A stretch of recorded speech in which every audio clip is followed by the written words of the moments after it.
আসসালামু আলাইকুম রহমতুল্লাহি আবরকাত।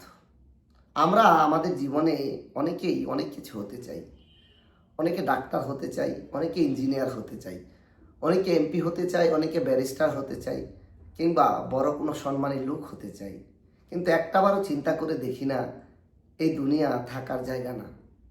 আমরা সবাই সবার পজিশন নিয়ে ব্যস্ত, সবাই সবার ভালোবাসা নিয়ে ব্যস্ত।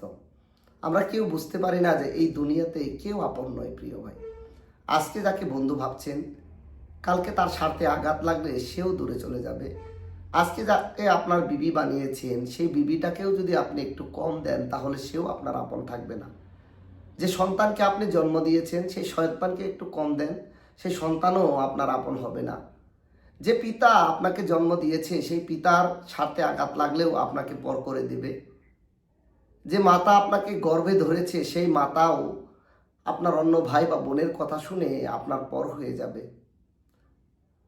একটু স্বার্থে আঘাত লাগলে আপনি একটু কম দিতে পারলে আপনাকে পর করে দেবে।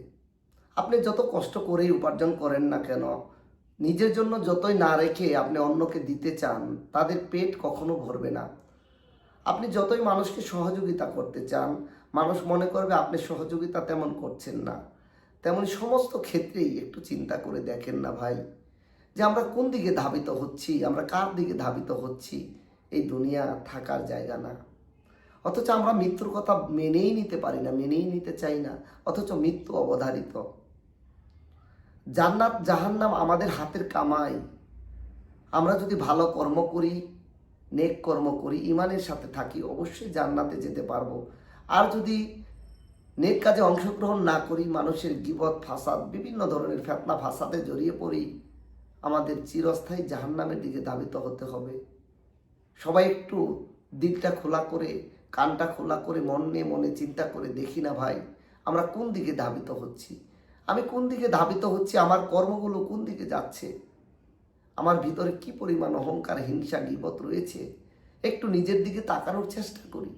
নিজের দিকে তাকালেই বুঝতে পারবেন যে আমরা কোন দিকে ধাবিত হচ্ছি। আল্লাহ আকবার।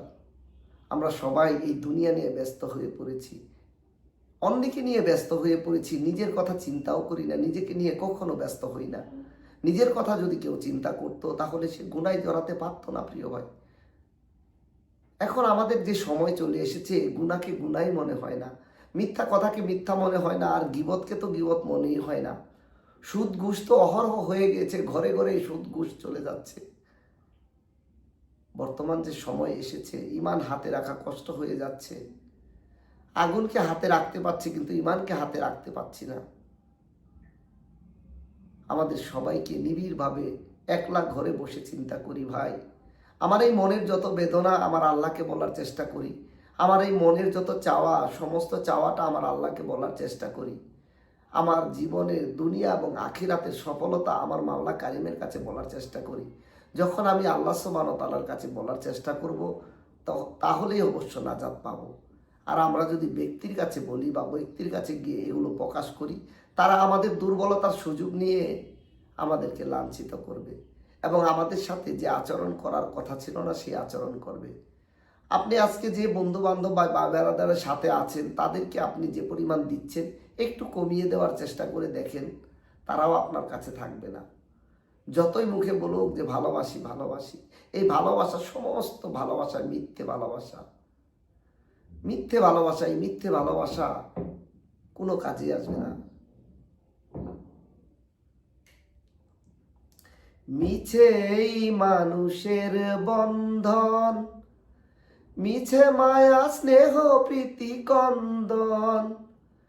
মিছেই মানুষের বন্ধন, মিছে মায়া স্নেহ প্রীতি কন্দন। মিছেই অভিনয় নাটকের মঞ্চে, মিছেই অভিনয় নাটকের মঞ্চে। মিছে সব জয় পরাজয়, মিছে সব জয় পরাজয়।